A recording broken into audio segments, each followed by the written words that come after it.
Hablaremos de Oslo, del Nobel, de María Corina. Claro que sí, hablaremos de ello. Pero también, Estados Unidos confisca un barco petrolero sancionado frente a las costas de Venezuela. Imágenes brutales. Estos creían que se la estaban comiendo con el contrabando, hasta que ya no se la comen, o que se la comen doblada. Salieron a decir que era un acto pirata sobre un barco pirata. El chiste se cuenta solo. Pero es que la pirata del Caribe también anda descontrolada. Raro, porque ella es muy moderada, según el bodrio del The New York Times, pero perdió los estribos con lo del Nobel de la Paz y luego salió a decir que los pescadores venezolanos en el Mar Caribe no le temen a ningún poderío militar. Vaya y pregunte. Trump advierte que Colombia será el siguiente después de Venezuela. Lo lograste, Petro. Ya tienes la excusa perfecta para lo que quieres, que es no llegar a elecciones inventando una marramucia para tirar de la épica nacionalista. Cardenal Baltasar Porras denunció la amenaza de arresto cuando intentaba viajar o salir de Venezuela. Y pese a que muchos se empeñan en relativizar los desmanes de Maduro, el discurso del chair del Comité Noruego del Nobel es una exacta radiografía del autoritarismo y de la cleptocracia que se ha construido en Venezuela para aferrarse al poder y liquidar cualquier resto de democracia. Pues de esto y más hablamos el día de hoy, jueves 11 de diciembre de 2025, como siempre su servidor Augusto Navarro, de viaje, en este espacio que es su espacio y que se llama Apolítico. Comenzamos. Hay viajes que, se anuncien o no, se ejecutan. Y en la Venezuela de hoy, salir del país, siendo la figura política más vigilada del continente, era casi una operación de guerra.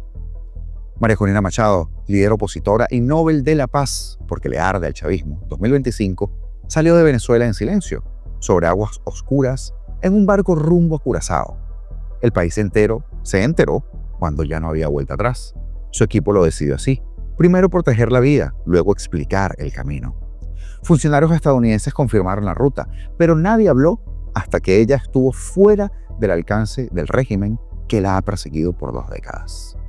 El traslado se hizo el martes, sin cámaras, sin tweets, sin desperdicios. Una salida que solo puede entender quien ha vivido bajo un régimen que convirtió el acto de moverse en un riesgo calculado. El mismo régimen que, con la anuencia de los tontos útiles de siempre, decía que María Corina se había ido hace unas semanas y que ahora cambió la versión incluso para decir que ellos la trasladaron a Europa, quedando como los retardados que son. Aunque el rebaño que los aplaude es aún más disminuido. Cuando finalmente habló, lo hizo ya en tránsito, con la voz entre el alivio y la urgencia. Les contaré en persona lo que tuvimos que pasar. Tanta gente que arriesgó su vida para que yo pudiera llegar a Oslo, dijo. La frase que no es un recurso dramático, sino una confesión y también un homenaje. Pero la travesía tenía un contratiempo inevitable, la ceremonia del Nobel, esa que marca a los pueblos para la historia. Ocurrió mientras ella aún estaba de viaje. Su hija, Ana Corina Sosa Machado, fue quien subió al escenario entonces para recibir el premio que, más que a una persona, buscaba honrar a una nación entera, la nuestra. Y entonces vino el discurso, un relato que se sintió menos como una pieza protocolar y más como una carta de un país que sigue respirando a contracorriente. He venido a contarles una historia, la historia de un pueblo y su larga marcha hacia la libertad. Par de minutos que no tienen desperdicio. Cuando comprendimos cuán frágiles se habían vuelto nuestras instituciones, ya era tarde. El cabecilla de un golpe militar contra la democracia fue elegido presidente y muchos pensaron que el carisma podía sustituir el Estado de Derecho. Desde 1999, el régimen se dedicó a desmantelar nuestra democracia, violó la Constitución, falsificó nuestra historia, corrompió las Fuerzas Armadas, purgó a los jueces independientes, censuró a la prensa, manipuló las elecciones, persiguió la disidencia y devastó nuestra biodiversidad. La riqueza petrolera no se usó para liberar, sino para someter. Se repartieron lavadoras y neveras en televisión nacional a familias que vivían sobre pisos de tierra, no como símbolo de progreso, sino como espectáculo. Apartamentos destinados a la vivienda social se entregaban a unos pocos como recompensa condicional a la obediencia. Y entonces llegó la ruina, una corrupción obscena, un saqueo histórico. Durante los años del régimen, Venezuela recibió más ingresos petroleros que en todo el siglo anterior. Y todo nos lo arrebataron. El dinero del petróleo se convirtió en un arma para comprar lealtades en el exterior, mientras que en casa se fusionaban con el crimen organizado y con grupos terroristas internacionales. La economía colapsó más de un 80%. La pobreza superó el 86%. Y hoy, 9 millones de venezolanos se han visto obligados a huir. Estas no son cifras, no son estadísticas, son heridas abiertas. Pero algo más profundo y corrosivo que la destrucción material fue el método calculado para quebrarnos por dentro. El régimen se propuso dividirnos por nuestras ideas, por raza, por origen, por la forma de vida. Quisieron que los venezolanos desconfiáramos unos de otros, que nos calláramos, que nos viéramos como enemigos los unos a los otros. Nos asfixiaron, nos encarcelaron, nos mataron y nos empujaron hacia el exilio. En Oslo, ante los reyes de Noruega, presidentes latinoamericanos, líderes mundiales, su mensaje reconstruyó la idea de que Venezuela, desde sus raíces, es una nación nacida de la audacia y de la mezcla de la fe y el desafío.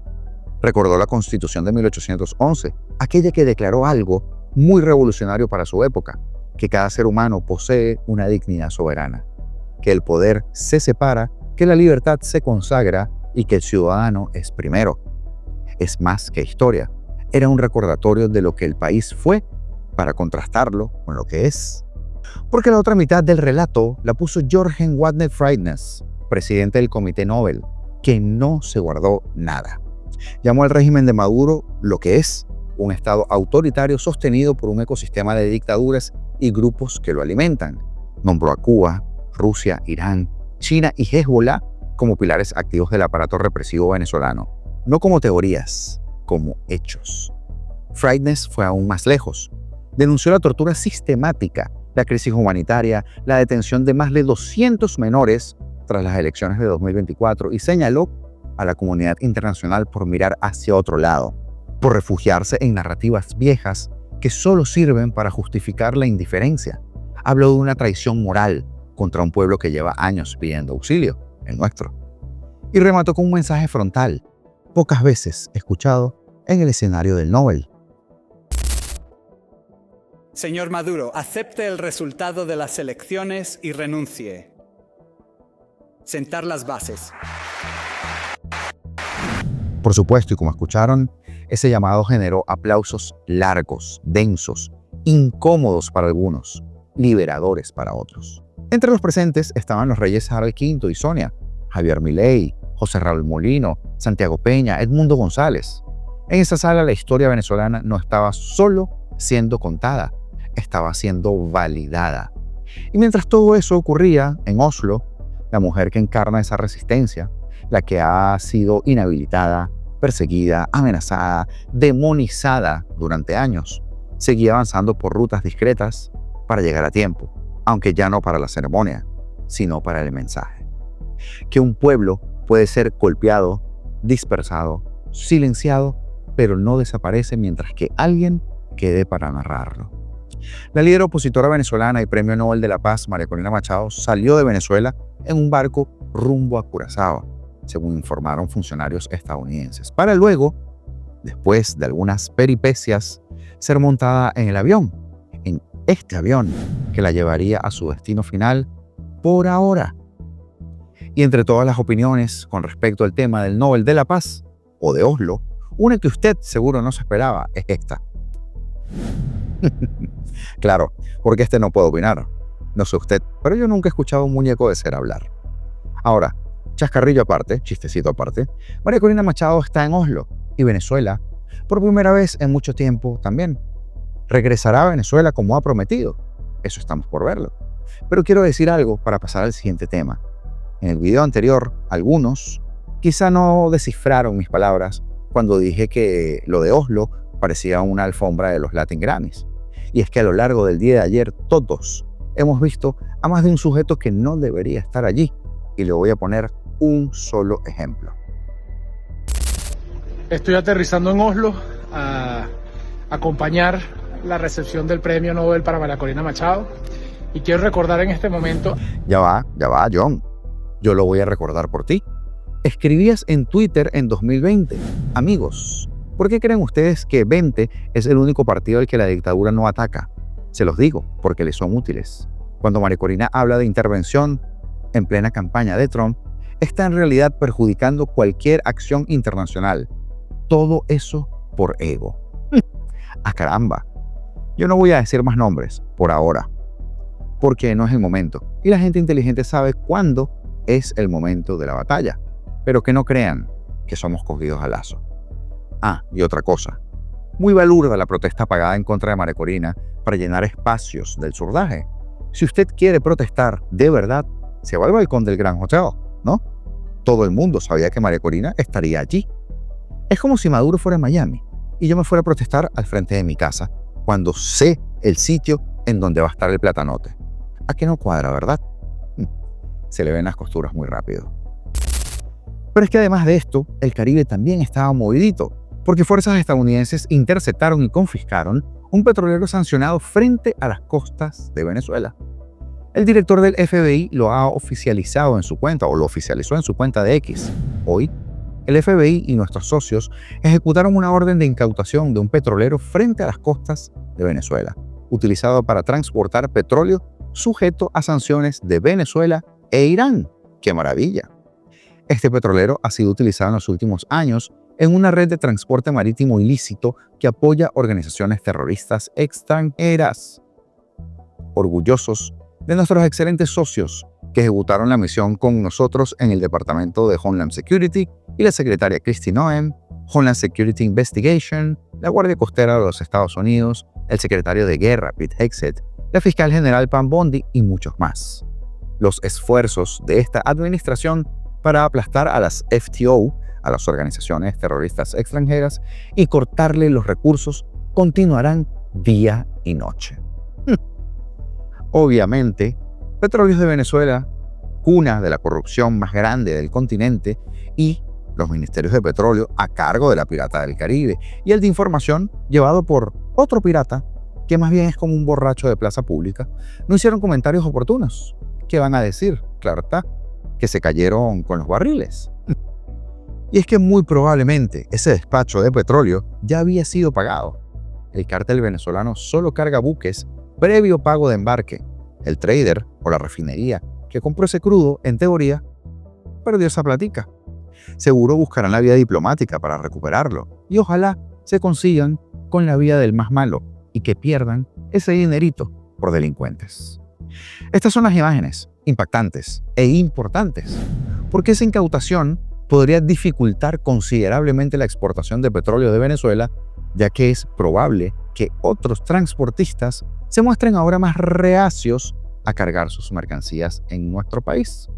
Los fantoches del régimen salieron con un comunicado que tilda de piratería la incautación de un barco pirata en sí mismo. Te tienes que reír, porque la mayor parte del petróleo venezolano se destina a China, generalmente a través de intermediarios con grandísimos descuentos debido al riesgo de sanciones. Y otro gran porcentaje es contrabandeado por Delcy. Pero tienes que escuchar luego al narcofantoche de Diosdado Cabello demostrar su experticia en el manejo de su propia mitomanía. Nosotros desde cuándo venimos diciéndolo aquí, que si tren de Aragua, que si narcotráfico, eso es pura paja. Lo que ellos quieren es robarse nuestro petróleo, robárselo, robarse nuestro oro, robárselo. Quieren robarse nuestro gas, se quieren robar nuestra agua, robársela, porque no la quieren pagar. No la quieren pagar.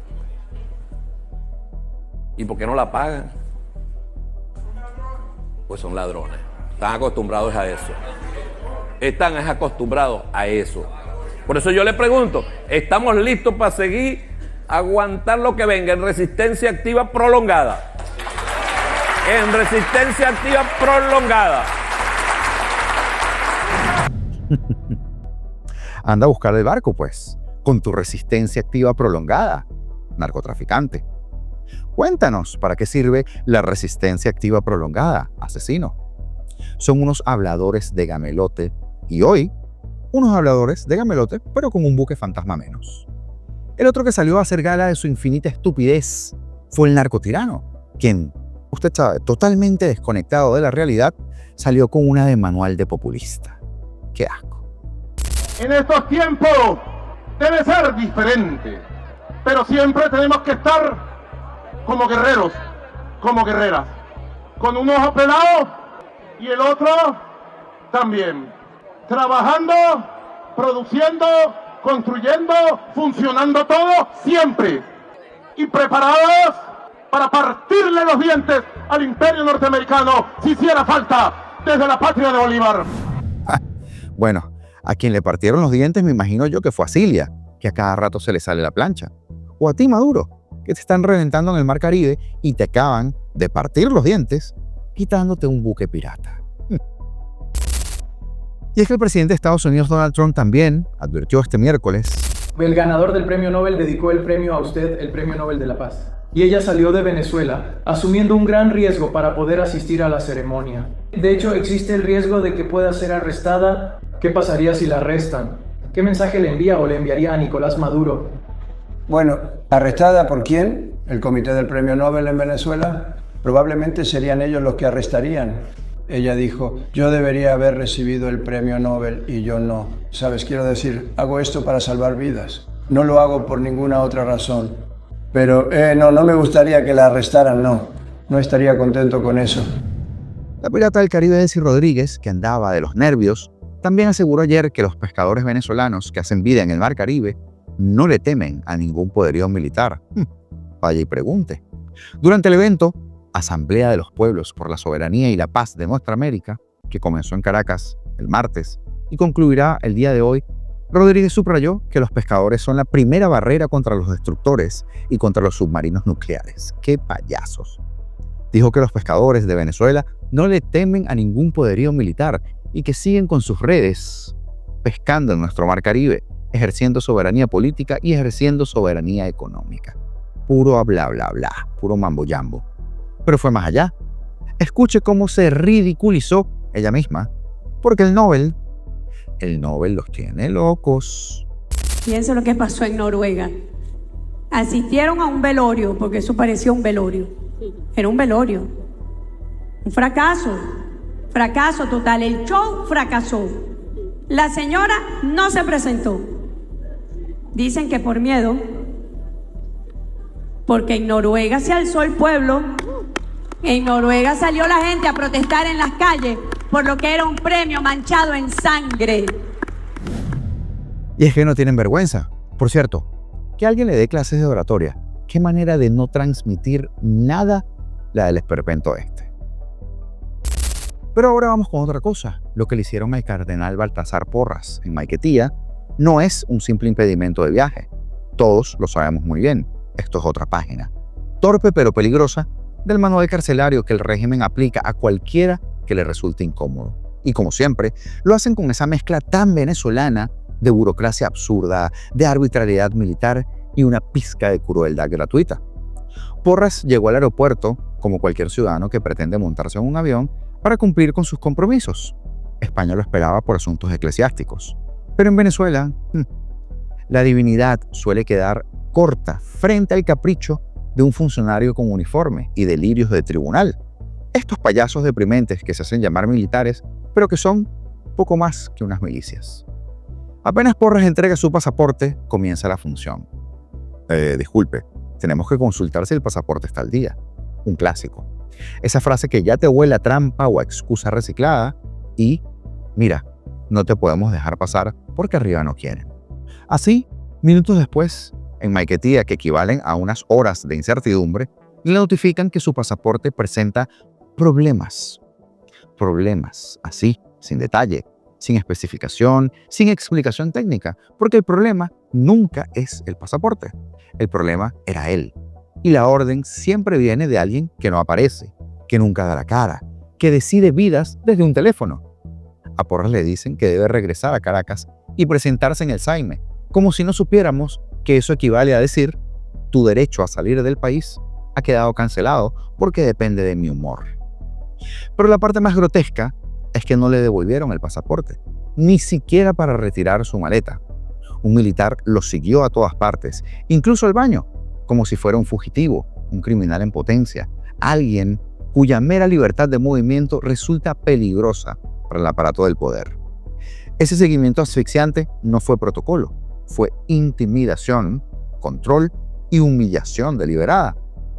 Y cuando intentó fotografiar los documentos que le obligaron a firmar para justificar su retención, como cualquier ciudadano que intenta resguardar una prueba, lo amenazaron con detenerlo. Imagínese usted a un cardenal de la Iglesia Católica, un hombre de 80 años, que le dicen en su propia tierra que puede quedar detenido por intentar documentar una arbitrariedad. Bien, esa es una mínima muestra, y todos sabemos, de la talla que le han puesto a Venezuela. Nadie en Maiquetía supo dar respuesta sobre el paradero del pasaporte. Nadie sabe, nadie es responsable, nadie puede hacer nada. La cadena de mando más efectiva del mundo. Todos obedecen, nadie responde. Regresó a su casa custodiado por el mismo funcionario que lo paseó por el aeropuerto como si fuera un detenido VIP. Y lo más insultante es que esto ocurrió coincidencialmente el Día de los Derechos Humanos. Un detalle perfecto para la ironía histórica. El régimen celebra la fecha secuestrando la movilidad de un cardenal. Pero esto obviamente no empezó hoy. Ya recuerdan que en octubre le habían impedido viajar a Isnotú, la tierra de José Gregorio Hernández. Ni siquiera eso respetan. Todo porque Porras, desde su púlpito, ha hecho una cosa imperdonable: decir la verdad, decirla sin miedo, decirla sin pedir permiso. Y el poder, especialmente el poder ilegítimo, no olvida ni perdona eso. Marcar a un cardenal, vigilarlo, seguirlo al baño, impedirle viajar, quitarle su documento, amenazarlo. ¿Qué mensaje es ese? El mensaje simple de: si se atreven con él, ¿qué quedará para el ciudadano común? ¿Qué quedará para un joven activista, un periodista, para un profesor o cualquiera que moleste? Esto indigna, sí. Y es porque exhibe, una vez más, el carácter profundo de la crisis venezolana. No es solo económica, no es solo administrativa, no es solo burocrática. Es moral, es política, es una crisis donde el régimen ha decidido que la libertad, incluso la más básica, la de moverte, es un lujo que ellos otorgan y no un derecho que tú tienes. Pero también es la prueba de algo más grande. Mientras tengan que vigilar a un cardenal para que no saque una simple foto, ya perdieron el control moral. Desde hace mucho no gobiernan, administran el miedo. Y el miedo, cuando ya se nota tanto, cuando ya se siente obligado, es señal inequívoca de fragilidad. Lo que pasó en Maiquetía, señores, es un síntoma. El sistema está nerviosillo y los que están nerviosos cometen errores. Y los errores en regímenes así siempre revelan más de lo que intentan ocultar y se seguirán equivocando. Y ya para cerrar, una última frase. Saludemos sin mezquindad que María Corina se reunió con su familia, porque el chavismo lleva 26 años destruyendo precisamente eso, la familia. Esto no es un privilegio de la élite política. Esto era necesario para una persona que ha dado mucho por nuestra libertad. Saludos especiales el día de hoy para Gabriel Ruiz, Tony Pérez, Les Ama por el Mundo y Nora Rodríguez por sus super thanks. Sus aportes, siempre lo digo, ayudan mucho a mantener la plataforma al pie del cañón todos los días. Mil bendiciones para todos, los que aportan desde las membresías, los super thanks, hasta los que nos ayudan con sus interacciones y mirando nuestro contenido, así como Miguel Párraga o como Niurka. Por eso comenta, dale like y comparte este video, porque no cuesta nada y nos ayuda muchísimo. Es rápido, es gratis y marca la diferencia. Están poniendo un esfuerzo extra. No vamos a salir 6 veces al día haciendo un live, pero aquí vamos a estar para llevarle la noticia. Así que sigamos peleando juntos, suscríbete y seamos parte de este proceso, porque es la libertad con nada y seremos libres.